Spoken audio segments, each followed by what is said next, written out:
ఈసారి కలెక్షన్ అన్ని బద్దలు కొడతాం అంతే. ఒకటే మాట, తెలుగు రాష్ట్రాలకు ఒకటే దేవుడు, ఫిలిం ఇండస్ట్రీలో ఒకటే దేవుడు, తెలుగు రాష్ట్రాలకు ఒకటే దేవుడు. ఈ సినిమా మాత్రం బద్దలు కొడుతున్నాం అంతే. ఎట్లుంది మొత్తం సినిమా? Super hit, blockbuster. Direction బాగుందా? సూపర్. ఇన్ని రోజులు ఆగింది కదా సినిమా, ఇన్ని రోజులు వెయిట్ చేసిరు కదా సినిమా కోసం. రోజులు వెయిట్ చేసిన మొత్తము ఈ యొక్క సినిమాతో మొత్తం తీరిపోతే చాలా బాగుంటుంది. నచ్చిందా? ఏం నచ్చింది సినిమాలో? ఏంటంటే మా పవన్ కళ్యాణ్ చాలా, మొత్తం పవన్ కళ్యాణ్ విజయ్ అగర్వాల్ చాలా బాగా చేసింది. వీరే మళ్ళీ ఎట్లుంది సినిమా? ఓకే, నేను యాక్చువల్లీ మార్నింగ్ 7:30 11 o'clock 7:30 శ్రీరాముల్లో తీసుండే. 4 years వెయిట్ చేసినందుకు కళ్యాణ్ గారి సినిమా ఆన్ ద స్క్రీన్.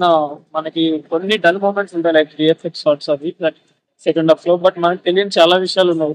సినిమా అయితే పట్టా చూడొచ్చు, ఫ్యామిలీ మొత్తం వెళ్ళి ఒకసారి మూవీ చూడొచ్చు. ఇట్స్ డీసెంట్ మూవీ అని చెప్పొచ్చు. అండ్ హిట్ సూపర్ హిట్ అనేది లాంగ్ రన్, ఇంకో 3-4 days రన్ తర్వాత మనకి తెలుస్తుంది. బట్ డెఫినెట్లీ విజయ్ అగర్వాల్ గారు, పవన్ కళ్యాణ్ గారు, whoever worked in this film, they did their job very well. బాగుంది అనిపిస్తుంది. అంటే డిప్యూటీ సీఎం అయినాక ఫస్ట్ మనం పాలిటిక్స్ గురించి ఎందుకు నష్టం వాళ్ళ గురించి మాట్లాడుతున్నాం. ఆయన రెస్పాన్సిబిలిటీస్ ఆయనకు ఉంటాయి. యాజ్ ఎ హీరో ఆయన చేయాల్సింది ఆయన చేస్తున్నాడు, మనం ఎంకరేజ్ చేయాలి. Thank you so much.